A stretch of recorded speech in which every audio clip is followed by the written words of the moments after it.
Hello મિત્રો, તો આપણે આવી ગયા છીએ બેટ દ્વારકાના મંદિરે, જે કૃષ્ણરાયનું મંદિર છે. જોઈ શકો છો ગરદી અંદર મોબાઈલ. મિત્રો, આ સોનાની જે દ્વારકા છે તેનું ટિકિટ ઘર છે. અહીંયા એક વ્યક્તિની 40 રૂપિયા ટિકિટ છે. તો આપણે ટિકિટ લઈ લીધી છે અને હવે જઈ રહ્યા છીએ સોનાની દ્વારકા. આ છે સોનાની દ્વારકા નગરી. આ જે બાળકૃષ્ણનું શું જીવનમાં ઘટના ઘટી હતી અને શું બાળકૃષ્ણ જે લીલા કરી હતી એ બધું બતાવવામાં આવેલું છે. તો ચાલો આપણે આગળ જોઈએ એ બધું. મિત્રો, આ છે સુદર્શન બ્રિજ.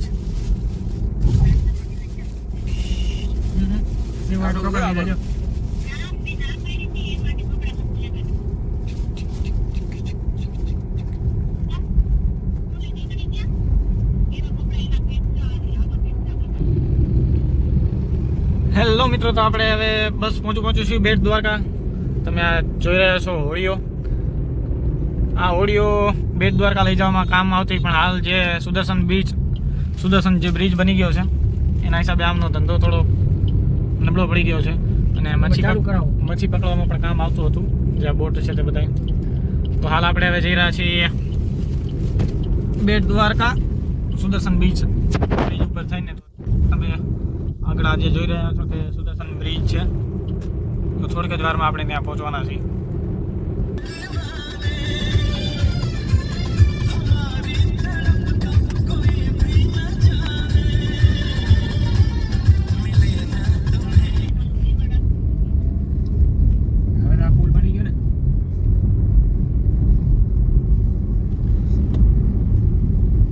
તો મિત્રો, હવે આપણે સુદર્શન બ્રિજ ઉપર આવી ગયા છીએ.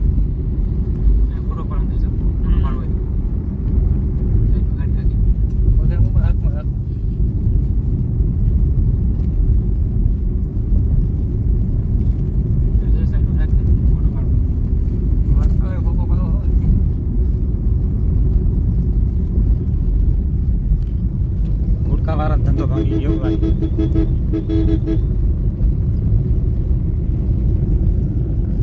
ગુટકામાં જઈને મજા આવે.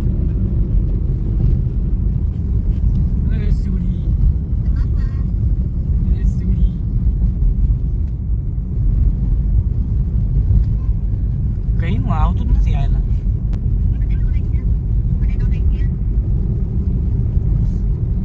મિત્રો, આ છે સુદર્શન બ્રિજ.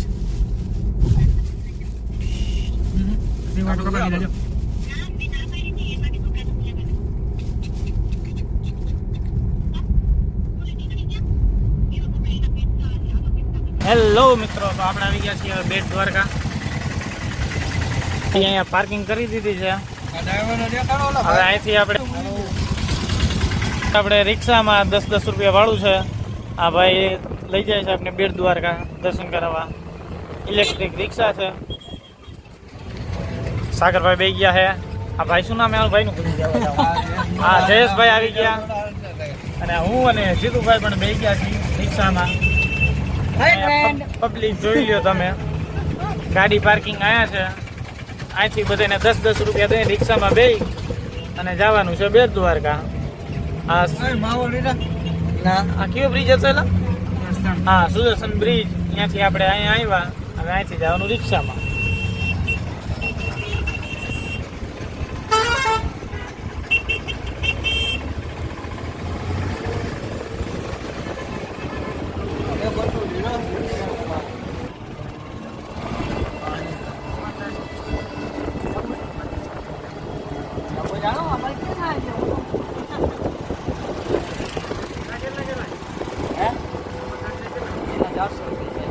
એમાં બધું આવી છે. 3 મંદિર આવે, હનુમાન મંદિર આવે, મીરાબાઈ મંદિર આવે, દ્વારકાધીશ મંદિર આવે અને પાછા તમને ડાયરેક્ટ પાર્કિંગ ઉતારશે. બધા પગાર ઉપર આવી છે આ રીતે. અડધો એવી રીતના 500 રૂપિયા જાતી હોય.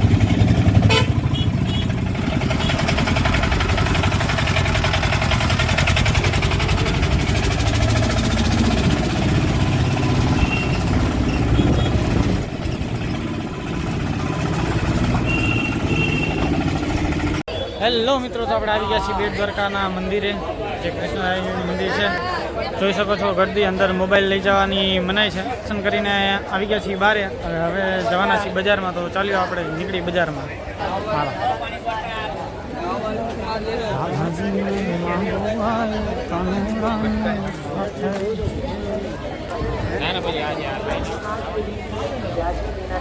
મંદિરનું નિર્માણ થઈ રહ્યું છે, પુનઃનિર્માણ. જે હાલ આ મંદિર નવું બની રહ્યું છે. આ લોકો બધા દર્શન કરીને બહાર નીકળી રહ્યા છે. આ દર્શન કરીને બહાર આવવાનું છે.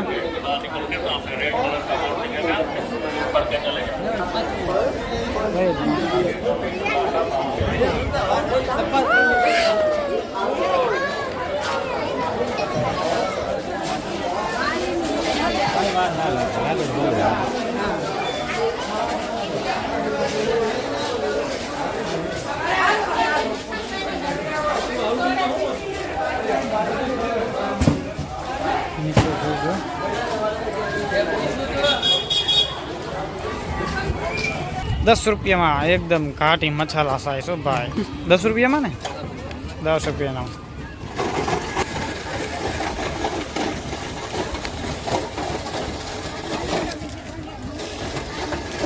આ મસાલા છાશ, ઠંડી છાશ મળે, છાશ પીઓ. એક તાજા વડીએ ઠંડા ગોળ ઠંડી છાશ પીઓ ભાઈ. મિત્રો, આ બાજુ સોનાની દ્વારકા બનાવવામાં આવેલી છે, તો આપણે હાલ ત્યાં જશું અને જોશું સોનાની દ્વારકા.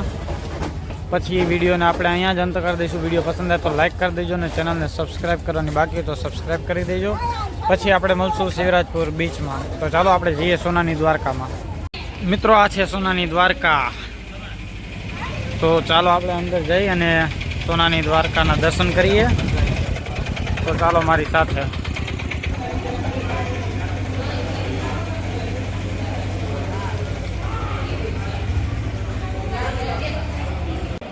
મિત્રો, આ સોનાની જે દ્વારકા છે તેનું ટિકિટ ઘર છે. અહીંયા એક વ્યક્તિની ₹40 ટિકિટ છે. તો આપણે ટિકિટ લઈ લીધી છે અને હવે જઈ રહ્યા છીએ સોનાની દ્વારકા.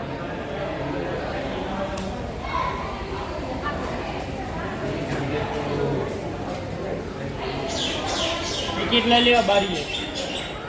અહીં આગળ બારીએ.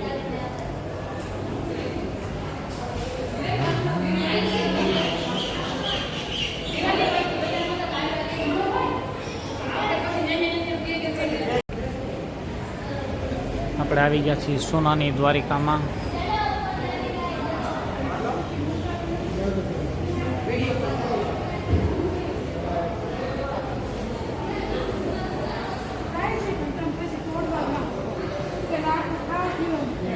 તો અહીં દર્શાવવામાં આવેલું છે બાળકૃષ્ણની ગાથા. બાળકૃષ્ણની ગાથા અહીં દર્શાવવામાં આવી છે, જે સોનાની નકલી છે તેમાં. કે બાળકૃષ્ણના જીવનમાં શું શું ઘટના ઘટી હતી એ બધું અહીં દર્શાવવામાં આવ્યું છે.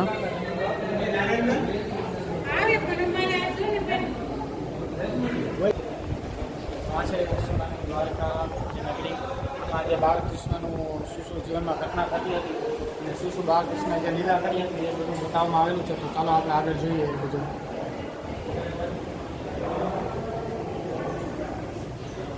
આ છે માસી પૂતનાનું જે વધ કર્યું હતું. એમને માસી જે રાક્ષસી પૂતના હતી એમને જે વધ કરેલું હતું બાળપણમાં, એટલે એનું દર્શાવવામાં આવ્યું છે. આ છે ગાયો સાથે જે દ્વારિકા એમના ઘાટ ઉપર ગાયો ચરાવતા હતા એ બધું એને દર્શાવવામાં આવ્યું છે.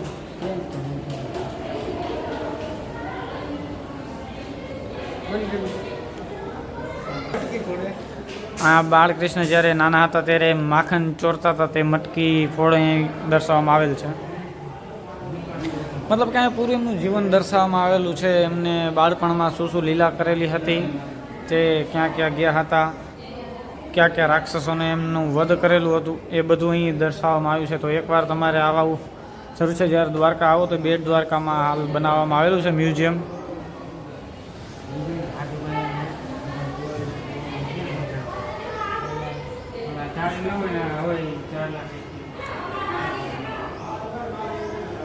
ધનુષ્કાસુરનું જે અહીં વધ કરવામાં આવેલું હતું એ પણ બતાવવામાં આવેલું છે.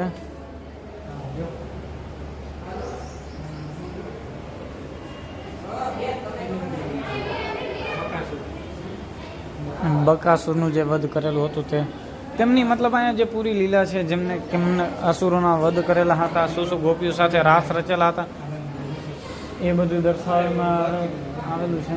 એ તો અહીંથી નીકળ પડી.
શ્રી વિષ્ણુ ભગવાનજી શેષનાગ પર વિશ્રામ કરતા.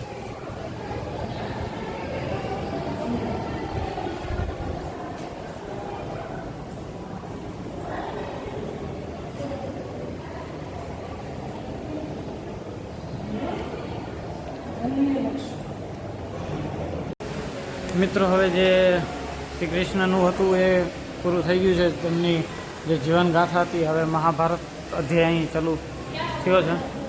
તો સમયનો અભાવ હોવાના કારણે હાલ આપણે વિડીયોને અહીં જ સમાપ્ત કરી છે. વિડીયો અહીં જ સમાપ્ત કરી છે. હવે આપણે જે બીજો ભાગ આવશે શિવરાજપુર બીચનો. તો ચાલો હવે આપણે મળીએ શિવરાજપુર બીચ.